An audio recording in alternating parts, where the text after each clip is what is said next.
ما بخير ريان بازي شرما از حرمت كنا شماري سلام وكلام her وقت و ديم شما و şu selamete. Merhaba kıymetli takipçilerim, saygıyla, sevgiyle sizi selamlıyorum. Bugün partimiz Demokrasi Zamanı Partisi DEZAPAR'ın tüzük girişinin son iki paragrafını izninizle size okumak isterim. İnşallah takip edersiniz. Devamında önümüzdeki günlerde partimiz DEZAPAR'ın programını paragraf size okumaya çalışacağım. Saygıyla selamlıyorum hepinizi. DEZAPAR siyasi işlev olarak ülke siyasetinin önemli bir bileşenidir. Demokrasiden ve ülke kaynaklarının eşit paylaşımından yanadır. Ekosistemin sonuna kadar korunması taraftarıdır. Dil, kültür, kimlik, din, inanç, cinsiyet ile ilişkili her tür ayrımcılığa karşı eşitlik temelinde barış ve güven içerisinde birlikte yaşamaktan yana her tür ötekileştirmeye, kavganın, şiddetin her türlüsüne karşıdır. Ülkede temel insan haklarından etnik, sosyal, ekonomik, kültürel, siyasi paylaşımda eşitliği, emeğin üstünlüğünü, yaşamın her alanda eşit, özgür, demokratik temsil hakkını savunur.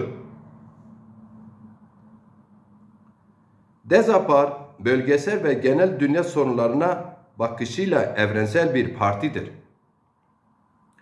Emperyal güçlerin başta bölgemiz olmak üzere dünyanın genelinde yürüttüğü egemenlik ve dünyayı yeniden dizayn etme savaşlarına karşıdır. Hakların kendi kaderini tayin hakkını savunur. Emperyalist savaşların ve dünyayı yeniden dizayn etmelerinin durdurulması için mücadele verir. Küresel bağlamda ırk, etnik, cins, din, inanç ayrımcılığını reddeder.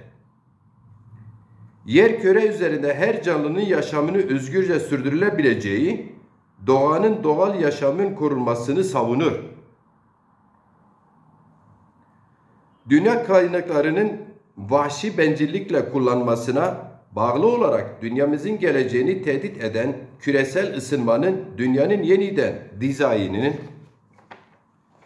ekonomik ve siyasi üstünlük savaşlarının neden olduğu açlık, yoksulluk, sağlık sorunlarına karşı küresel dayanışma geliştirmesini gereğini savunur.